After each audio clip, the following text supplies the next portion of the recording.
তো আরপিওটা সংশোধন করতে হবে। ড্রাফট আরপিও যেটা ছিল 111-এর সময় 7-8-এ, সেটাকে এই পলিটিক্যাল বড় দলগুলা কিন্তু তখন ধাক্কি মাইরা এইটা রাজি হব না, ওইটা রাজি হব না, না ভোট একটা সিস্টেম ছিল ওই এলাকায়। যদি 6 জন এমপি দাঁড়াইছে, 6 জনই যদি অযোগ্য মনে হয় সে না দিবে। সেই সিস্টেমটা রাখেন, আনেন, একটু ইমপ্রুভ করেন। আমরা পরিবর্তনের দিকে যাই। পরিবর্তনের কথা মুখে মুখে বলি ছাড়ি, টেবিল টকে, টক শোতে, টিভিতে, বিভিন্ন সভা সেমিনারে, but do we really mean ইট?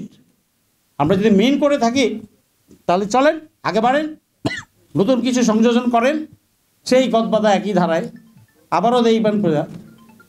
আর ব্যবসায়ীদেরকে কোনো দল থেকে হতে দিবেন না, মনোনয়ন প্রত্যাশী হতে দিবেন না। রাজনীতিতে তো ব্যবসা হয়ে গেছে। ভালো সৎ লোককে দেন, স্কুল শিক্ষককে দেন।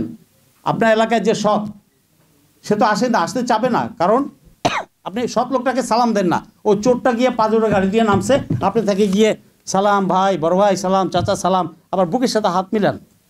ওয়াই? কিন্তু সৎ লোকটা যখন পাশ দিয়ে হেঁটে যায়, আপনি নিচে বা অন্যদিকে বা বিড়ি খাওয়ার ভান করে আরেক দিকে তাকায় থাকেন। আমাদেরকেও পরিবর্তন করতে হবে। আমরা পরিবর্তন চাই, আমরা রেডিমেড চাই। মানে আমার দেশটা কেউ ভালো করে দেবে এসে, দেশটা কেউ এসে ভালো করে দিবে না। দেশটা আমেরিকাও দিবে না, ভারতও দিবে না, পাকিস্তানও দিবে না, কোনো দল দিবে না, কোনো নেতা নেত্রী এসে দিবে না। নেতা নেত্রীকে বাধ্য করতে হবে যাতে আপনার কথা শুনে এবং ভালো পথে চলে। সেটার জন্য আপনাকে বলতে হবে, আপনাকে চাপ সৃষ্টি করতে হবে। ভোটার যেদিন চাপ সৃষ্টি করতে পারবে যে ওস্তাদ ভোট দিতাছি, এরপরে ভোটের পরে চেহারা যদি না দেখি, তাহলে ওইটার একটা সিস্টেম আরপিওতে আনা যায় কিনা, যে জনগণ ভোটের 1 বছর পরে দেখার পরে যদি তাকে মনে হয় তো উইথড্র করবে তার সাপোর্ট, এটা প্রবিধানে আনা যায় কিনা, এগুলো দেখতে হবে। যে কাঠামোগত পরিবর্তন অনেক কিছু আছে। আমি জাস্ট মাঠ লেভেলের কথাগুলো বলছি, যাতে সাধারণ জনগণ বোঝে। ওই ইংলিশ বাবুদের দিয়ে তো ওটা ভোট করাবে, মেশিন ছেড়ে দেবে, এই করবে, কাউন্ট করবেন, সিস্টেম করবেন, রিটার্নিং অফিসার ডিসি সাহেব কাউন্ট করে রেজাল্ট ঘোষণা করে দিল, আর আপনি ওই ব্যাককলের মতো তাকাই রইলেন। কী হলো? নো, ট্রান্সপারেন্ট হইতে হবে, সব কিছু বোঝা যায়।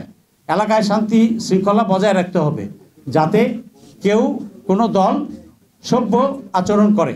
একদল আরেকদল মারামারি, ভোটারকে টাইনা হিচড়া সেই রিক্সা দিয়ে টাইনা নিয়ে যাচ্ছে, নো। এই ধরনের মানে যে কুসংস্কার বা এই যে আয়োজনগুলা, এইগুলা বন্ধ করতে হবে। টাকার খেলা বন্ধ করতে হবে। ভোটার লিস্ট এটা আপডেট করতে হবে। আমি আরও 2 বছর আগে শুনেছি যে গত সরকার প্রায় 1 কোটি পরিমাণ ডাবল বা ট্রিপল ভোটার আইডি করে গেছে। সত্য না মিথ্যা আমি জানি না, একজনের 3টা-4টা আইডি আছে। ও এই ইউনিয়নে দিবে, দিয়ে আবার ওই ইউনিয়নে গিয়ে ভোট দিবে। এটা চেক করতে হবে, ভোটার লিস্ট আপডেট করতে হবে। কেউ চুরিচারি করতে না পারে, ভোট রিগিং যাতে কোনোভাবেই হতে না পারে, সিস্টেমগুলোকে ফুল প্রুফ যতটা করা যায় সেই আয়োজন করতে হবে। নির্বাচন কমিশনকে, সরকারকে স্টেক হোল্ডারদের সাথে বসতে হবে, সাধারণ মানুষদের সাথে আলোচনা করতে হবে আরপিও সংশোধনের আগে বা ফ্রেশ আরপিও বের করার আগে। আর ওই জিনিসগুলো ইনকালকেট করতে হবে। ওই যে বললাম না ভোটের সিস্টেম, সমর্থন প্রত্যাহারের, আর আরও অন্যান্য যা আছে সব কিছু জনমুখী হতে হবে, জনমুখী হতে হবে, কোনো দলকেন্দ্রিক না। সেটা হচ্ছে আপনি, আমি, আমরা। আমার এলাকায় মার্কা দেখার দরকার নাই। আপনার এলাকায় যে লোকটা সৎ, যোগ্য, দক্ষ, হ্যাঁ শিক্ষিত, বোঝদার, ইমান আছে, চুরিদারি করবে না, অপেক্ষাকৃত, মানে ফেরেশতা তো পাবেন না, এটা সত্য কথা, বাট ওই 6 জনের মধ্যে যে ভালো তাকে দেন। দল দেখতে যায়েন না, মার্কা দেখতে যায়েন না। তাতে করে হবে কি, প্রতিটা দল থেকেই যার যার এলাকায় যে সবাই আমরা ভালোটা দিচ্ছি, ভালোগুলো আসবে। সংসদে কিছু মানুষ যদি বসে, আমরা একটা ভালো সংসদ পাবো। সব দলেরই ভালোগুলো যদি যায়, আমরা অপেক্ষাকৃত একটা ভালো সংসদ পাবো না? পাবো। তাহলে ওই 2004 সালে জনকণ্ঠ একটা পত্রিকা একটা এডিটর আর্টিকেল লিখেছিল যে বাংলা বাজারে বই পাওয়া যায় আর গাবতলিতে গরুই পাওয়া যায়। উনি বুঝাইতে চাচ্ছেন উনি বুঝিয়েছিলেন ওটা যে সংসদে তো ভালো মানুষ পাইবা থেকে এই গরুর হাট থেকে তো ওগুলাই গিয়ে ওখানে হাজির হয়েছে।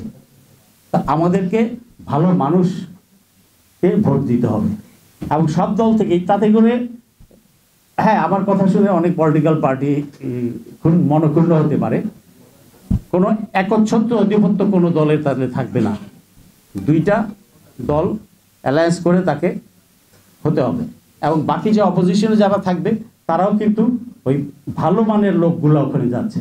তো ক্ষতিকর, দেশের জন্য ক্ষতিকর কোনো কিছু করার আগে তারা চিন্তা করবে, লুটপাট করার আগে চিন্তা করবে।